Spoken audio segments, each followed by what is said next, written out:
If you live here in America, chances are you own an iPhone. Most Americans do. Roughly 57% of the American smartphone population has an iPhone. But these things are not just phones anymore. They're becoming fully fledged multifunctional devices, which includes digital wallets. See, for the past 10 years, Apple has actually been getting into the finance game, starting with Apple Wallet, then Apple Pay, Apple Card, and now a high-interest Apple Savings account. And with a very strong introduction of over 4%, it's very hard as an Apple user to turn down this offer. Now, so far this sounds great for the consumer and everything sounds great. The problem is if you were investing in any other type of bank stocks or financial technology companies. Apple could start to play a serious role in the downturn of a lot of these bank stocks, and that's what I'm here to talk about. These are the top 6 fears of mine whenever it comes to Apple joining into the financial services game. Starting with number 1, we have market share erosion. Think about Blockbuster, for example. They had practically every single client that you could possibly want whenever it came to renting movies and movie services. But then a very popular streaming service by the name of Netflix came along and slowly started to bring the clientele that way onto their own streaming service, and this ate away at the people that were going over to Blockbuster to rent more movies. So without inherently completely changing their business model or repricing the way that they actually did rental movies, well,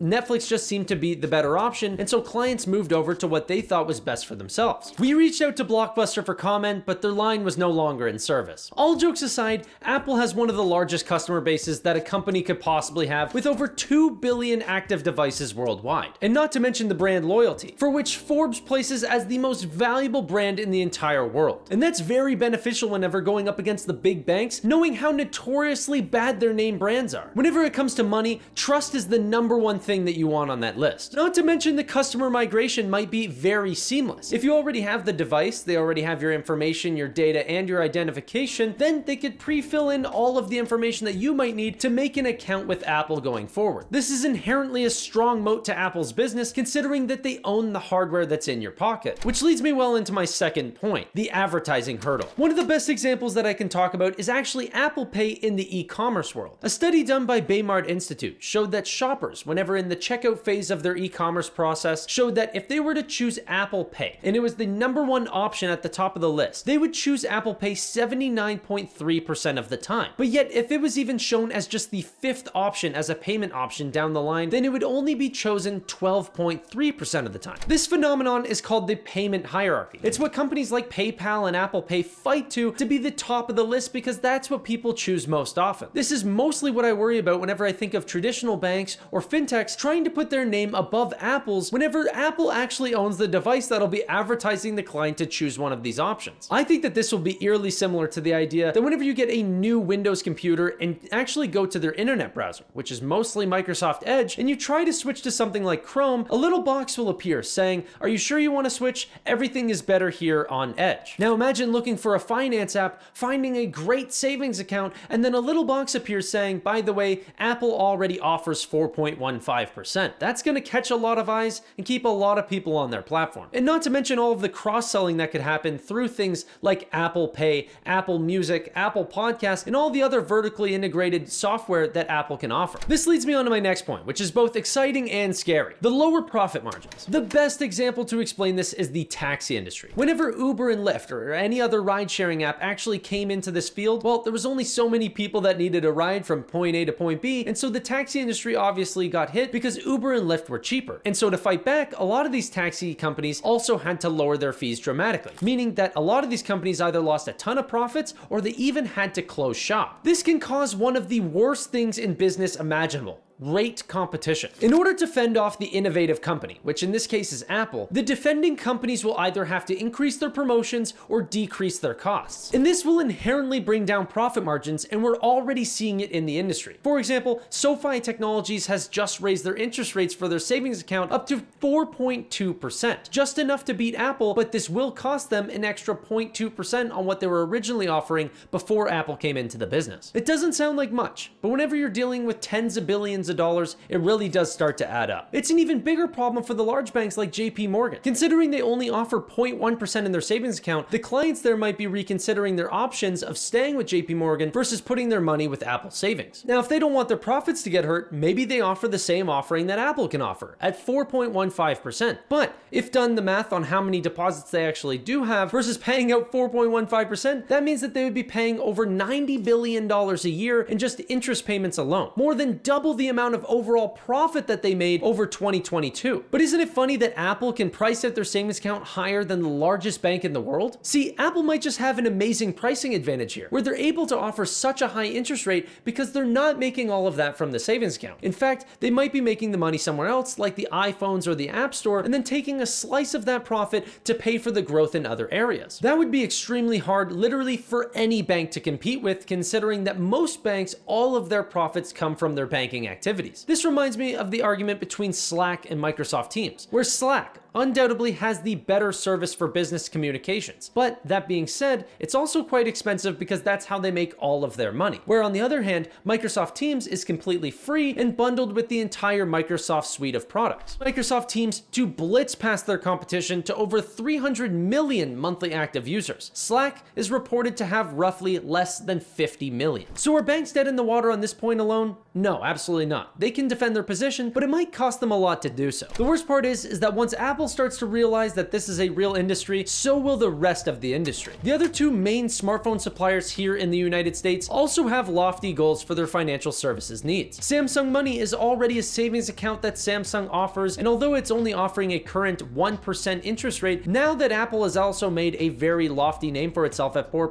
Samsung might do a similar thing in the playbook and start to offer a similar 4% to capture their audience of people that have their smartphones. Google has already revealed that they're getting an Apple Card competitor, but that also could lead very well into a high interest savings account for which Samsung and Apple are already making names for themselves. This could add even more heat to an already crowded space and make it even harder for traditional banks to survive. Next, we have technological disruption. It reminds me of the bookstore chain Borders, where Amazon, coming out with their ebooks and online retailers, just simply swept them away, and they weren't quick enough to adapt, and then they also filed for bankruptcy. Don't mistake what Apple has done here. Putting an actual savings account natively onto the device that you hold in your pocket every single day is something extremely innovative. And the problem is, it's extremely hard to replicate. I don't believe there's going to be any future where a JP Morgan or a Bank of America is going to start developing smartphones. And if they don't, that seamless integration with the native hardware products of Apple is going to stay with Apple. Not to mention all the obsolete risks that the large banks have to still deal with. Whether it's branch banking, human customer service, or the legacy IT systems that they use, these are all way too inefficient and cost a ton to maintain. For Apple, they're starting a fresh slate, and it's also why I'm betting on them to win versus the traditional banks. Now, last but certainly not least is the loss of talent. The best example that I can give is traditional media companies. Before Google, Facebook, and then even Netflix, all of these people had the large wealth of talent in their industry. But that large talent pool is still attracted to very innovative products, and Apple has a very large cash pile in order to bring them over depending on how good their actual assets are. Now, this doesn't mean that every single employee walks out of JP Morgan Chase, but it could mean that the best employees walk out of JP Morgan Chase, and this could also lead to what's called brain drain. If all of the young, smart, and innovative people have already left the company to go over to Apple,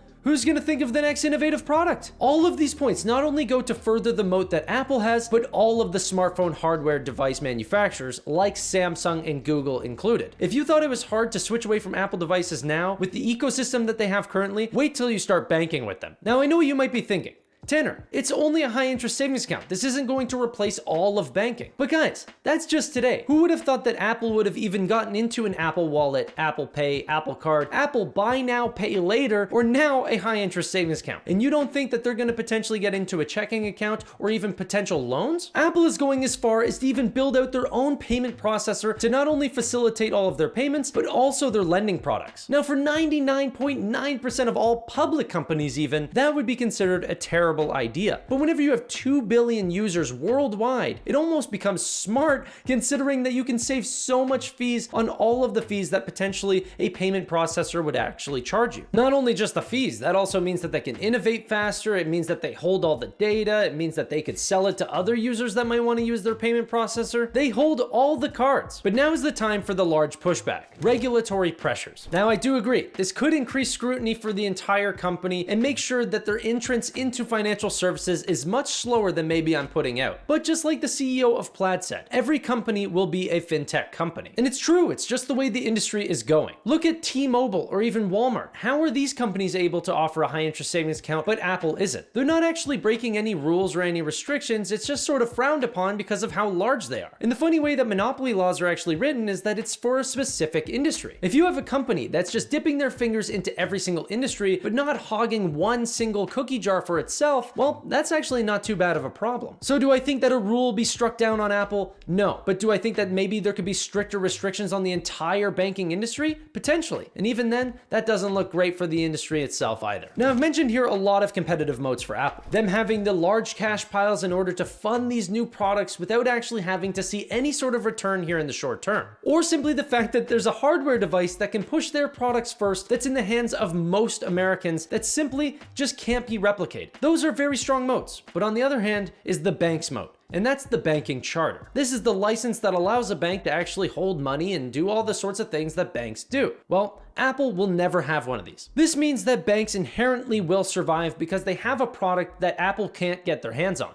a bank charter. But that doesn't mean, like I said, that the stocks can't go down. So here are a couple of my own personal thoughts. One, I believe that banks are going to be losing customers at mass scale as people realize that things like Apple savings accounts are so much better for their own personal savings and much easier to use. This will make banks pivot to the businesses that are working well, like the platform that's actually allowing Apple to set up this high interest savings account by Goldman Sachs. We call this industry banking as a service, and it's not just high interest savings accounts. It's everything from payments to lending to mortgages to anything in between. Now, there is something interesting as well to consider. PayPal's management once spoke about this tide that raised all boats back in the 1990s. And that was whenever debit cards were starting to be released. Everyone thought that the credit card market was going to get completely wiped away because people would have a more cheap option to use. The truth is that the opposite happened. In fact, debit cards grew and they were a massive industry. But then so were credit cards once people actually realized that that product was useful in different ways. The cards per household soared from 1 all the way to 5 during the entire time where debit cards were supposed to kill these credit cards. The digital financial space could be very similar. A large portion of clients that even realize that these online banks are even an option could just be a great way for people to find other businesses like this, like Chime, Vero, or SoFi.